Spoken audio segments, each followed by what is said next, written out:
Now I'm going to show you how to finish the monster. So we've appliqued all the front. Now what I've done is I've taken my 4 pins and I have placed my pins with my both pieces of my fabric together. I have strategically placed a pin as a stopping point. I'm going to start about a 1/2 inch or so above this and go all the way around my monster with a blanket stitch. And then I'm going to stop right at this pin right here. That pin, I have extended it past the fabric, so I know to stop there. I'm not going to finish my knot there. I'm going to stop my last stitch there, and then I'm going to stuff it and then finish my knot. So what I'm going to do is I'm going to start my blanket stitch. What I did is I did a double long piece of thread, so I didn't just do 1 arm's length, I did 2 arm's lengths, and then I knotted it at the end so it looks like it's a double thread because I have the 2 pieces going down. It's 1 long piece. And as you can, I did link the video into the guide of how to blanket stitch, but I'm going to show you again one more time. So like I said, I'm going to start about a 1/2 inch or an inch or so away from my ending needle or my ending pin. I'm going to carefully open these up, and I'm going to, from the back of the front, I'm going to come up front. And now this is a very, very long thread, so you have to be careful like that, how it got kind of knotted. We have to be very careful with this so it doesn't get all knotted up. All right. I am going to leave these threads kind of out so I know where I started. And now we remember that with the blanket stitch, we go all the way to the back and we try to come out with that same spot. Ooh, first time, and I came right up on that same spot. And with the blanket stitch, just as we have our final little loop, our little itty bitty loop coming here, before we tighten it, we take our needle and we go through it. And then carefully tighten it. Go through from the back to the front again. And just as I'm getting through to the end here, I'm going to bring that over.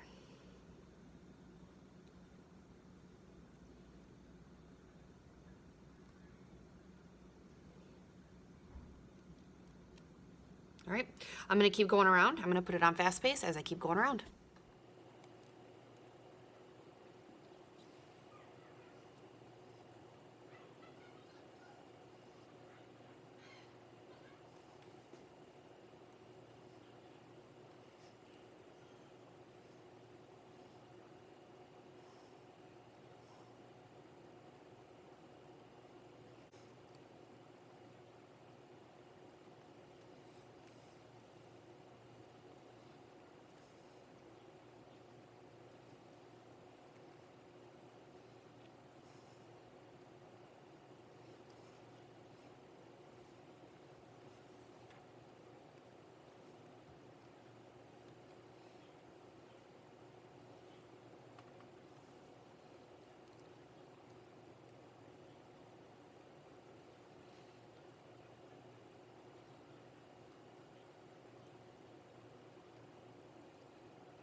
I have my little guy or gal all sewn up here.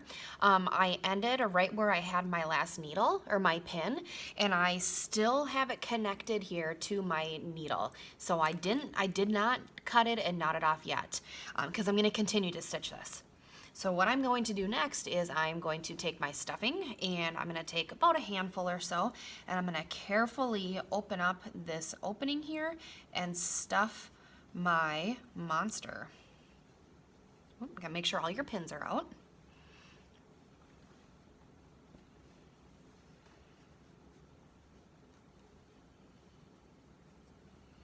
You'll want to make sure that you start from the bottom and really get in there, and not to overstuff it, because if we overstuff it, then our seams are gonna come out, and you've gotta kind of move it down into the legs a little bit and into the arms. It really just depends on which monster you selected. I need just a little bit more for the head here. And then I'm gonna stitch this rest of this up. I'm gonna pull these, the strings out from our starting, and I'm gonna tie a knot off. All right, so I finished my little monster here. I have tied a double knot where my start and end thread was. Now I'm going to take my scissors and I'm gonna cut as closely as I can next to that knot, not to open that or cut that knot.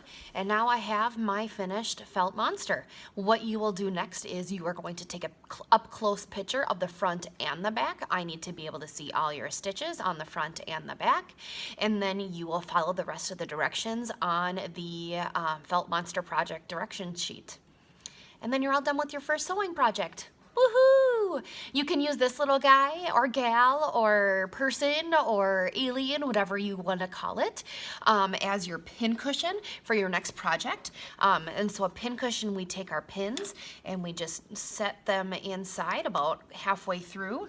And you can even put your needle in there as well. And now you have a nice safe place to keep all your pins when you're working on your next project. Nice work!